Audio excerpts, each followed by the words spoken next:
All right, so how do you turn your hobby into a business? Your hobby that maybe generates a few dollars here and there into a full-time job or a full-time revenue generating company for you. And this is a good question to ask. A lot of people have businesses that should be hobbies. So when you make that, hey, I'm gonna take this hobby and turn it into a business, that means you need to focus on generating revenue. You probably have the product or service part down. You probably are really good at that. So lay off on that and go all in on business development, generating revenue, increasing sales. That is where your focus is gonna be.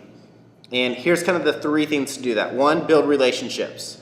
Okay, in Outliers from Malcolm Gladwell, you'll see nobody's a self-made man. And for the most part, it's all about who you know. And guess what? I wasn't born into a wealthy family where I knew everybody. I had to go build those relationships. And you can do the same. Anyone can. The world, thanks to the internet, it's much easier than it's ever been. So one, build relationships. Two, advertise. Facebook is a wonderful place to advertise. You probably ran a campaign one time, spent like $10 on it, and let it run for 2 days. And they're like, well, it doesn't work for me. So this is what I always tell people. 100 unique different ads that all run for at least 2 weeks to between 25 and 50 audiences. I mean, just grind at it. Doesn't mean you got to put $10 behind it, or $14, $1 a day. That's just $1 a day. See what happens. But always be changing your audience. Always be changing what the ad copy is, what the ad image is, what the ad video is, where the ad links to. Just always be trying. Because at the end of the day, it's like there's no other problem but a revenue problem for the most part. For the most part, not every business, but for the majority of companies. I always say, no matter what your problem is, the chances are $1 trillion can fix it. For the most part. And then people are like, we're just growing too fast. All right, well, raise your prices. Stupid problems like that, those aren't real.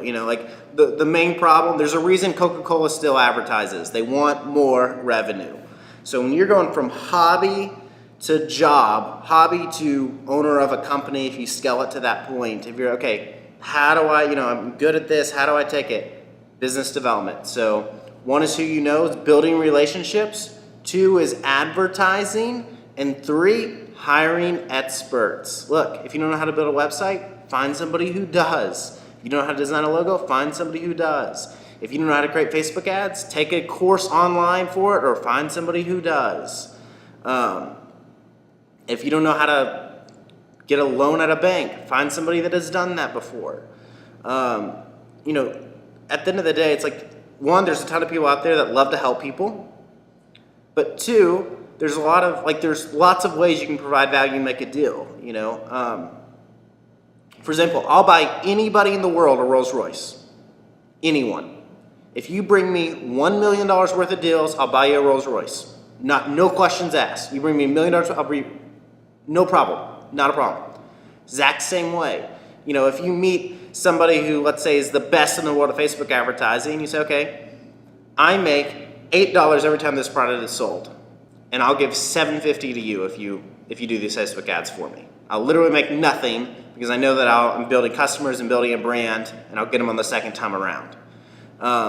There's always a way to make a deal happen, but don't work with average. Don't work with people that aren't great at what they do. Don't example family friends stuff. I hate that stuff. Work with the best. When my friends hire me, it's because my agency's the absolute best in the world.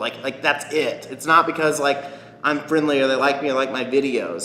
That might play a role in it, but no, it's because my work and my references. When you call people that yearly give me over $100,000 and say, hey, how does Nathan do? And they say, he's the best. There's no one better. Yeah, that's why you're using me. And so it's the same way, I don't care that your neighbor knows how to build a logo or design a logo. If it's not very good, if he's not an expert, if he doesn't know what he's doing, do not hire him. It's just going to set you back. Yeah, that's how you turn a hobby into a business. It's all business development focused. So again, build relationships, advertise, hire experts. Thanks so much.